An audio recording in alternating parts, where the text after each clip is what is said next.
time to drop. Welcome back to the Hennisphere, everyone.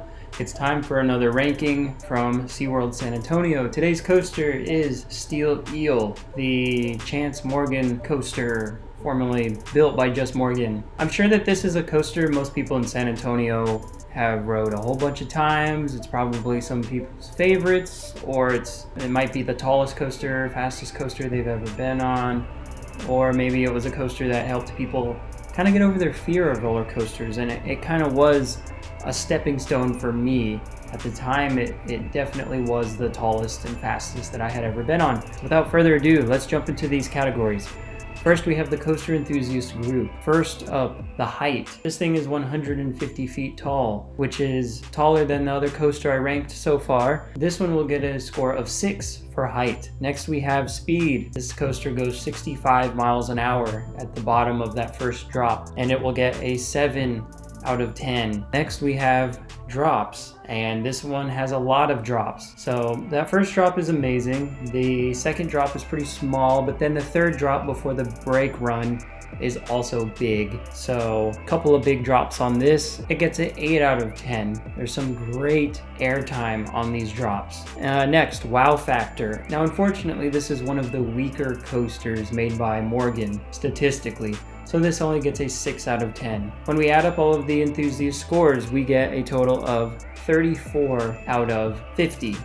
Moving on to the general public scores, GP scores, we have theming. There's not a whole lot of theming on this ride, and it only gets a 3 out of 10. Next, we have the restraints. Now, this is something I really want to talk about. Restraints on this ride are kind of old school. Now, they're not as old school as, say, like Phoenix at Knoebels, but when you ride this thing and you go down the drops, you have a lot of wiggle room. You can move side to side a little bit. You can move forward and backwards a little bit. On the first drop, you do feel weightlessness, but it's a different kind of weightlessness than you would find on, say, an RMC. RMCs have a steeper drop for sure, but with those, the bottom half of your body is just pinned. Like it ain't moving. It ain't going anywhere.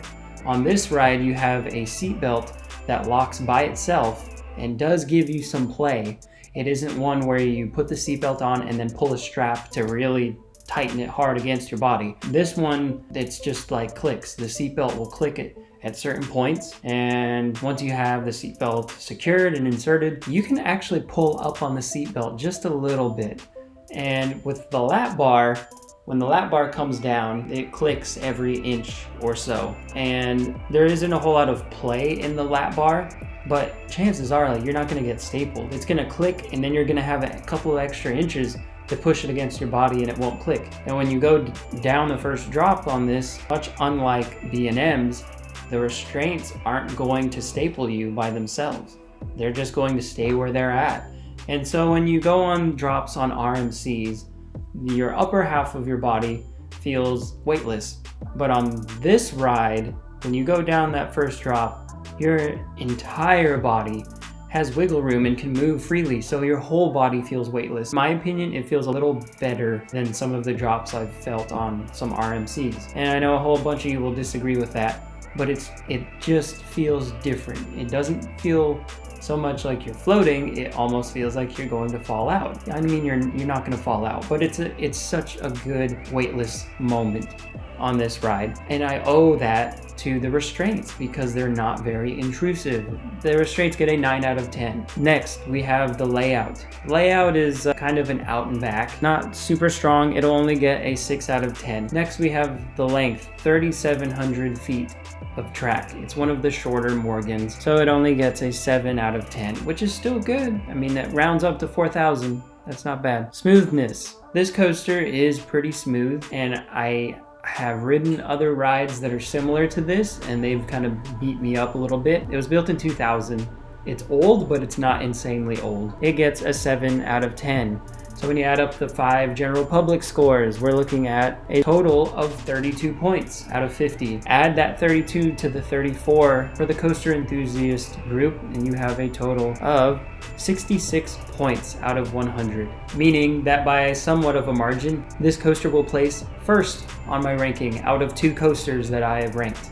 More SeaWorld coasters coming soon, and then I will rank Fiesta Texas coasters after that. Thank you so much. This has been another coaster ranking and another day in the Hennisphere.